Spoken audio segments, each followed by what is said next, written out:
What are your terms looking like with the banks when you go in and do your cash out refis? That's actually one of the conversations we had with the previous lenders. So there are two ways to do it. One is a typical multifamily structure where you come up with the appraisal. The bank will give you 75, 80% of the LTV on that.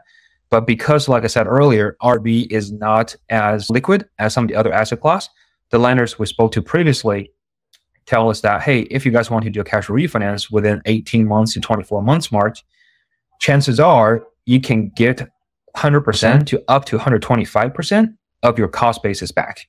So in other words, let's say if all of our cost base is $2 million, but a park is worth $6 million, in an ideal world, we would like to get $4.5 million out of that, right? Right. Well, the lender's saying, hey guys, after a year and a half to 2 years, you can probably get somewhere between $2 to $2.5 million. Then let us see them for another, couple of years and do another refi. So that's the term sheet or conversation that we'll be getting right now. I mean, that sounds legit to me. You pull a little bit of money back out of your cost basis and move on to the next one. So yeah, we get all of our money. We should be able to pay off the original loan. On top of that, we should be able to pay back every single penny of the investor's money back and still have some cash to be in a CapEx reserves. And if that's the case, we're going to just wait for another 12, 24, 36 months and do another round and another round. So how are you doing? First of all, to make sure everybody understood, when you were talking about you were purchasing with about 30% equity already in the park, that means if it's worth currently at its current state $1 million, then you're going to be purchasing it for $700,000, right? Or less than. Yeah. That's how you got that built-in equity before you do anything, correct? Yeah, pretty close, Chris. So basically we're looking at three numbers only, right? What's the purchase price? Call it $1 million. And how much rehab when you put in there, call it $200,000. So that gives you the all-in cost, right, of 1.5. Right. And if that's the case, then the stabilized valuation needs to be roughly around 1.7, 1.8. So that if you compare those, then you have a nice gap of 30% equity cushion. That's what we meant by that. But it's pretty close to what you said. Gotcha. Okay. It's a lot of information. This is good information. When you're buying these maintenance deferred assets, what are the banks saying to you when they're 50% occupied or less than whatever percentage that they're okay? I would think, I don't know, what is a bank okay with on the occupancy, that percentage of what is they like to see it occupied? I've heard 90 when we're talking about multifamily. So I know you're not buying it at 90% occupied to get your good deals. So what are they saying? Hey, we need you to get you this much, or we'll loan you this amount, loan the cost or loan the value. What is that looking like? Are you talking about for like a value add project or at a cash or refinance? For the value add project side of it, that origination loan. I think it's pretty flexible, and that's where the relationship comes about. It's kind of like people, kind of like our philosophy, our point. Like people comes before deals. Deals obviously is important. And I think one story part you can probably share just completely blow my mind.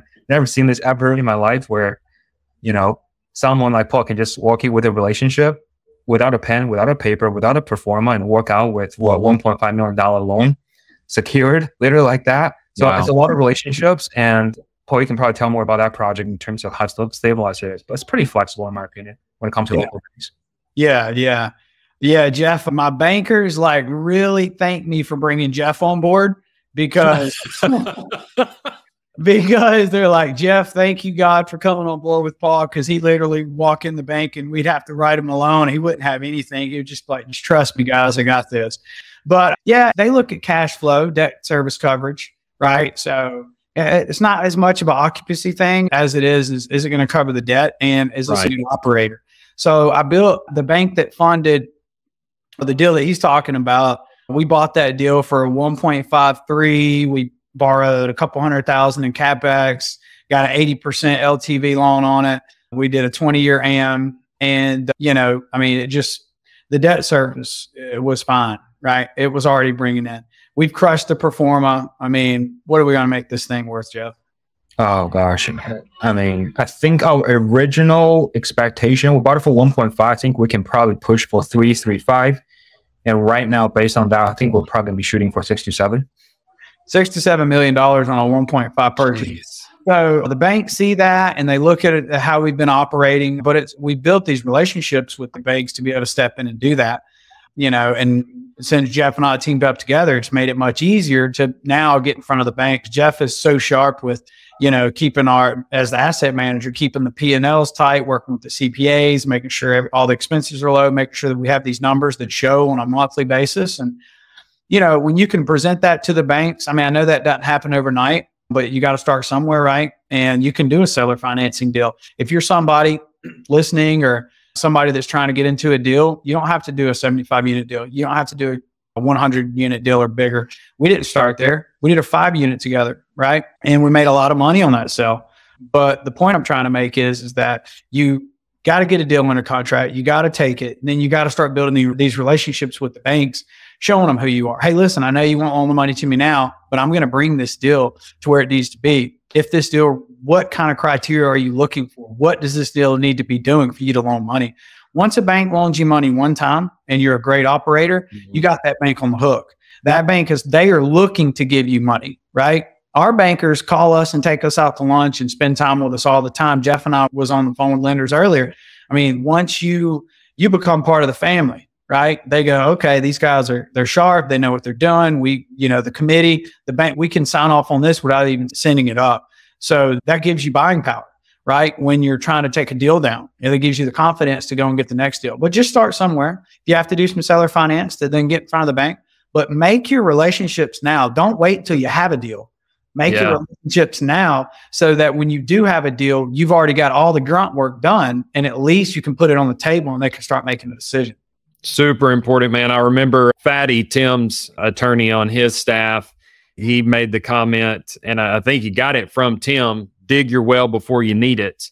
And I found it so true. I mean, my first time I started to raise for my first multifamily deal, it was tough. I thought I had a network that would be ready and available with money, but I was very surprised when I started making those phone calls. And so at that moment, I began to really push and make sure everybody understood I'm not just a disaster cleanup company owner doing well in business. I'm also an investor, and specifically in real estate at the moment is where I'm pushing. And I started throwing those deals out and utilizing the social media because that was a free platform for me to advertise and build that authority and credibility.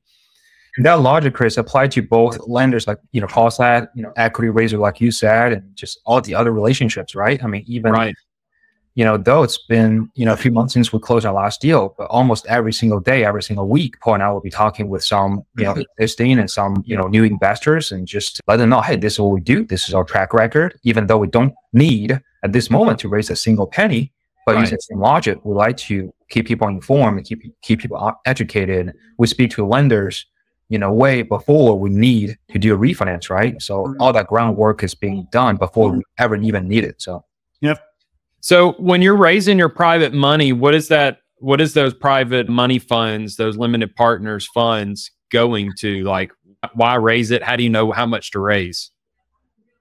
Yeah. So, we kind of see, hey, this is how much a project will cost, call it, just for simple math, right? $1 million. Either sell or carry or local bank will typically give us 80% of that amount. So we need to raise 20% or $200,000 plus whatever CapEx budget that we can put in, call it, $100,000. So that's $300,000 right then and there. We always like to raise a bit extra to cost the closing cost and some flush bond and some reserves. So call it $350,000. So this is going to be our target, right? So Paul and I will put some of our own money in there, and we'll talk to our family and friends. Hey, here's the deal. Here's the return. Here is how we're going to do to protect your principal, and here's going to work it. So Paul's going to work his network. I'm going to work my network, and we'll have a joint sort of share the network. And, every single deal we've done so far, we've got more capital who wants to invest in than we have available, which is a, pretty good spot to be at.